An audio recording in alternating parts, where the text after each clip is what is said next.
పేరున ధన్యవాదాలు చెప్తున్నాను. ఈరోజు ఆదోని నియోజకవర్గంలో గత 25 రోజుల నుండి ఎన్నికల వేడి వచ్చింది. మళ్ళీ అటు జనసేన, బీజేపీ, తర్వాత టీడీపీ కుటుంబ అభ్యర్థిగా మన డాక్టర్ పాసార్థి గారు ప్రచారంలో పోతున్నాడు. ఇటు మా వైఎస్ అభిషేక్ గారు అయితేనేమి, మా వైఎస్ఆర్ నాయకులు కూడా ప్రచారంలో, మనోజ్ రెడ్డి గారు అయితేనేమి అందరూ ప్రచారంలో చూసుకొని పోతున్నారు.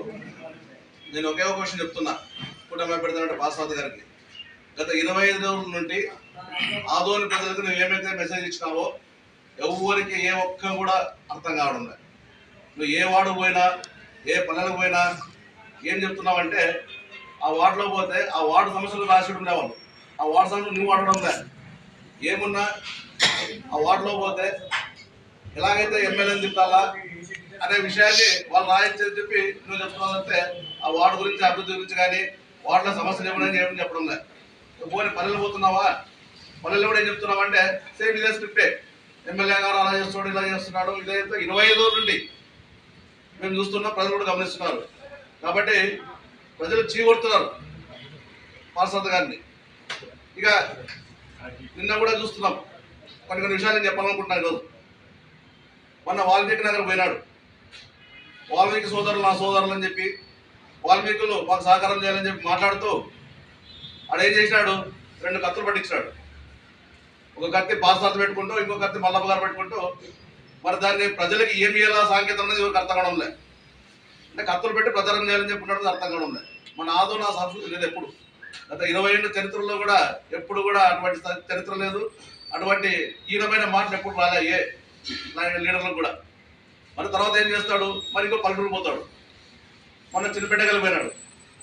చిన్నపెట్టగలు పోయి ఏం మాడతాడు, మీకు ముసుగు టాటలు బంద్ అయినాయా, నేను ఎమ్మెల్యే అయినాను, నేను ఎమ్మెల్యే అయిపోతాను, ముసుగు టాటలు లైన్లో నిలబెట్టి నేను తోలిస్తాను, మీకు ఎవరు అడ్డుపోస్తాడు చూస్తా అంటాడు. అయ్యా పార్సార్థి గారు, నువ్వు చదువుకున్న వ్యక్తి, కొన్ని గవర్నమెంట్ పాలసీలు ఉంటాయి. ఆ గవర్నమెంట్ పాలసీల ప్రకారము మనం మాట్లాడడం తప్పితే నీదేదో నేను ఎమ్మెల్యే అయిపోయినాను, ఆల్రెడీ ఎమ్మెల్యేగా నేను గెలిచినాను అని చెప్పడము మంచి పద్ధతి కాదు. ఇంకో విషయం నేను చెప్తున్నానంటే, ఎమ్మెల్యే గారిని ఇష్టానుసారము ఏదేదో అంటున్నాడు.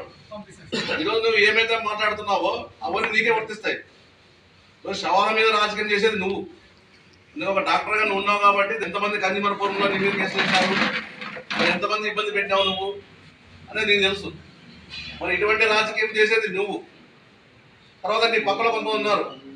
ఈరోజు నేను ఒకటే చెప్తున్నా, అటు మీనాక్షి గారు అయితేనేమి, అటు మల్లప్ప గారు అయితేనేమి, ఇంకా నాయకులు కూడా మేము ఒకటే చెప్తున్నాం. మా వైఎస్ఆర్ పార్టీ తరఫున ఎప్పుడూ లేని సంస్కృతి ఈరోజు ఆదోన్లో మీరు పక్కలో ఉండి తెప్పిస్తున్నారు పార్సార్థి గారు. ఒకసారి ప్రజలు కూడా గమనించాలి. ఈరోజు నిన్న కూడా మీనాక్షి గారు శక్తిగుడి దగ్గర మాట్లాడుతూ రెచ్చిపోయి మాట్లాడాడు. మీనాక్షి గారు ఏమంటాడు, ఎప్పుడు ఎమ్మెల్యే ఉండాలా, సాబిసాడి గారు ఉండాలా, లేకపోతే నేను మీనాక్షి ఎమ్మెల్యేగా ఉండాలా, బీసీలో ఎమ్మెల్యేగా ఉండకూడదా, మీ మగతరం లేదా, బీసీలకి అన్ని మాట్లాడము అందరూ ఇష్టం. ఆదోని ప్రజలంతా కమిషన్ ఈరోజు మీనాక్షి గారు ఒకటే చెప్తున్నాం. మేము ఈరోజు 2004లో కిష్టమ్మ గారికి సీట్ ఇచ్చినప్పుడు మరి కిష్టమ్మ గారు బీసీ అభ్యర్థిగా ఓడిపోయింది. మళ్ళీ ఆ రోజు మీ యొక్క టీడీపీ నాయకులు ఎవరైతే ఉన్నారో, టీడీపీ కార్యకర్తలు ఎవరైతే ఉన్నారో ఆ రోజు చేసిన బ్లేమ్ ఏమి బీసీలు మీనాక్షి ఓడగొట్టాడని చెప్పి. మళ్ళీ ఆ రోజు బీసీలు కనపడం లేదు మీనాక్షి గారు. మళ్ళీ ఇప్పుడు ఏమంటున్నాడు, అది సీటు రాలే, బీసీ వ్యక్తిగా పార్సార్థికి వచ్చింది. మళ్ళీ ఈరోజు ఏం మాట్లాడుతున్నాడు, బీసీలు గెలిపించుకోవాలని చెప్తున్నాడు. కరెక్టే, బీసీలు టికెట్ ఇచ్చారు కాబట్టి బీసీలు ఇది చేసుకోవాలా, బీసీలు కూడా ఇది చేసుకోవాలని చెప్తున్నాం మేము కూడా. కానీ మగతనం లేదు బీసీలు అని చెప్పడము అది ఎంతవరకు సమంజసమో ఒకసారి మీనాక్షి మేము ప్రశ్న చేస్తున్నాం. తర్వాత నిన్న పార్సార్థి గారు ఏం చెప్తున్నాడు, మండిగిరికి వచ్చాడు. మండిగిరికి వస్తూ ఒక కరెంటు పోల్ చూపించి దౌర్జన్యం ఎవరైనా చేస్తే దీన్ని కట్టేసి కొడతాడు. అంటే పోలీసులు లేరా, డిపార్ట్మెంట్ లేవా, అంటే ప్రభుత్వాలు లేవా, చట్టాలు లేవా, అంటే ఒక ఎమ్మెల్యే కాలేదు, ఎమ్మెల్యే కూడా అర్హత లేదు నీకు. అటువంటి వ్యక్తి ఈరోజు పబ్లిక్ మీటింగ్లో ఒక కరెంటు మొన్న కూడా పార్సార్థి గారు ఎమ్నూరు పోయినాడు. ఎమ్నూరులో కూడా ఏదో సార్ మాట్లాడుతుంటాడు. అంటే ముస్లిమ్స్ రిజర్వేషన్ చేస్తాం, మేము ముస్లిం ఇది చేస్తాం, అది చేస్తాం, ఇవన్నీ మాట్లాడే అవసరం. అవన్నీ ఒక వ్యక్తిగా నువ్వు బీజేపీ వ్యక్తిగా నువ్వు ఏమంటాడు, మోడీ ఏజెంట్ అంటే అంటే మోడీ పంపిస్తే ఇంటికి వచ్చినాడంట. మన ఆంధ్ర రాష్ట్రం కూడా ఇండియాలో ఒక భాగమే. అతను ఏమంటాడు, మీనాక్షి ఏం మాట్లాడతాడంటే ఇవన్నీ సెంట్రల్ ఫండ్స్లో సెంట్రల్ ఫండ్ తెచ్చినా మేము సెంట్రల్ ఫండ్ అభివృద్ధి చేస్తున్నాం అంటున్నాడు. బైపాస్ అయితేనేమి, మెడికల్ కాలేజ్ అయితేనేమి, తర్వాత మైనార్టీ కాలేజ్ అయితేనేమి, ఓకే సెంట్రల్ ఫండ్ అనుకుందాము. మరి నువ్వు 2014-2019 మీనాక్షి నాయుడు ఇన్ఛార్జ్గా ఉన్నావే, మరి నువ్వెందుకు తేలేకపోతే ఇవన్నీ? ఈరోజు మన ఆంధ్ర రాష్ట్రంలో దాదాపుగా 15 నుండి 16 కాలేజీలు మెడికల్ కాలేజీలు వస్తాయి. మరి ఈరోజు ఎందుకు మరి మీ గవర్నమెంట్ రాలేవన్నీ? 14 నుండి 19 చంద్రబాబు నాయుడు గవర్నమెంట్, ఇక్కడ నువ్వే ఇన్ఛార్జ్ ఇక్కడ ఆదోనికి, మరి నువ్వెందుకు తెచ్చుకోలేకపోయినావు? మరి ఇవన్నీ ఆలోచన చేస్తారు ప్రజలు కూడా. కాబట్టి దీన్ని ఆలోచన చేసి మరి ముందు పోవాలని చెప్పి నేను ఆ కూటమి ఎవరైతే ఉన్నారో అభ్యర్థులందరూ చెప్తున్నాను.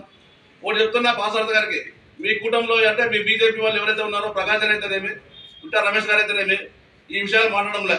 ఎందుకంటే వాళ్ళు తెలుసు, ఆదో గురించి తెలుసు, వాళ్ళు ఒక మంచి ఫ్యామిలీ నుండి వచ్చారు. వాళ్ళంతా ప్రకాశ్ జనేత గారు అయితేనేమి, విటా రమేష్ గారు అయితేనేమి, వాళ్ళు ఎక్కడ మైక్ పెట్టుకొని బీజేపీ తరఫున ఎప్పుడు ఏం మాట్లాడేవాళ్ళు. ఇప్పుడు కూడా ఈ రోజు కూడా పాసార్థ అంటే ఉండి కూడా మాట్లాడంలే. కానీ యూత్లో మీనాక్షి ఓ పక్క మల్లప్ప ఓ పక్క వీళ్ళు మాట్లాడుతారు అయితే మరి వేరే వాళ్ళు ఎవరు మాట్లాడలే.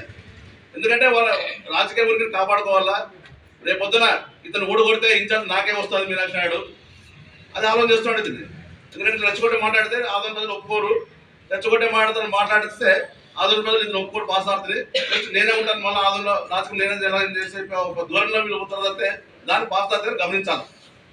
గమనించి నువ్వు మాట్లాడితే బాగుంటుందని చెప్పి మా వైఎస్ఆర్ పార్టీ తరఫున, మా నాయకుల తరఫున, మా ఎమ్మెల్యే గారి తరఫున మేము చెప్పుకుంటూ ఈరోజు ప్రతి ఒక్క మీడియా మిత్రులకి నేను పేరు ధన్యవాదాలు చెప్పుకుంటున్నాను.